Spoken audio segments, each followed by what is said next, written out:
Alors qu'Arte diffuse ce soir les 3 derniers épisodes de la saison 2 inédite de Mytho, les créateurs de la série reviennent sur les thématiques sous-jacentes de cette saison, et Jérémy Gillet évoque la transformation physique de son personnage.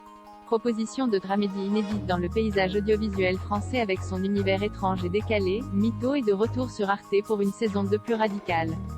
Fort de la confiance accordée par la chaîne suite au succès de la saison 1, auréolé du prix du public au festival Série Mania 2019, ses créateurs, Anne Berest et Fabrice Gobert, ont pu aller encore plus loin. Quand Fabrice a lu la saison 1, il m'a dit qu'il fallait qu'on réfléchisse ensemble à la façon dont on fera rebondir une saison 2, et de nos discussions est né ce personnage étrange et mystérieux de Lorenzo, qui apparaissait en fin de saison 1, explique la scénariste.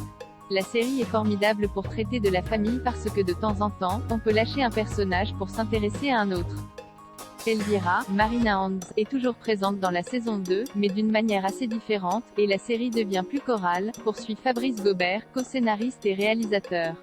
Ce mensonge qui était lié à la charge mentale que subissait Elvira, était l'événement fort de la saison 1, mais il y avait cette idée que ça ne venait pas de nulle part, que ça venait de son histoire. Le personnage de Lorenzo, Luca Terracciano, surgit donc à la fin de la saison 1 en portant en lui les germes de cette nouvelle saison, et fait naître l'envie de se pencher vers le passé d'Elvira.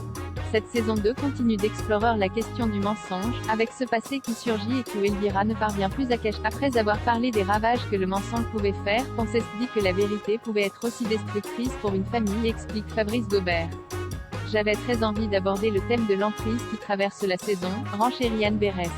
Sam a une relation toxique avec un pervers narcissique, tandis que Patrick, Mathieu Demy, son père, tombe sous la coupe d'une femme esseulée. On a travaillé sur l'emprise amoureuse avec cette femme qui arrive et qui va petit à petit réussir à créer un couple de gens qui au fond ne vont pas ensemble. Mais elle réussit à avoir une emprise sur Patrick.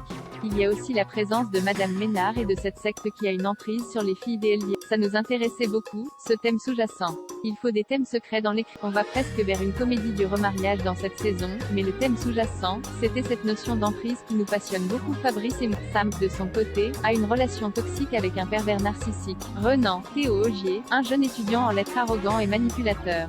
Conséquence indirecte de cette emprise, le personnage de Sam a beaucoup évolué au niveau de son apparence dans cette saison 2. Je me suis éclatée sur tout ce qu'il y avait autour du personnage, au niveau des cheveux, du maquillage, des bijoux. Parfois dans la même journée, on avait une scène avec la perruque, et juste après une scène avec les cheveux plaqués en arrière et du rouge à lèvres, se souvient son interprète Jérémy Gillet. J'ai compris que c'était, notamment dans la première partie de la saison, un moyen pour lui de plaire à Renan, mais c'est une apparence qui l'éloigne de lui-même, et d'ailleurs il s'en détache dans la deuxième partie. J'aime beaucoup le fait que dans la saison 2, on ne le masculinise pas, et il envoie juste balader toutes les conventions. Ça m'a beaucoup plu de lire ça dans les scénarios par rapport à ses retours sur la saison 1, où je m'étais dit que ce truc d'identité de genre qui est volontairement flou était peut être trop subtil ou pas assez clair. La saison 2 de Mytho est disponible en intégralité sur le site arte.tv.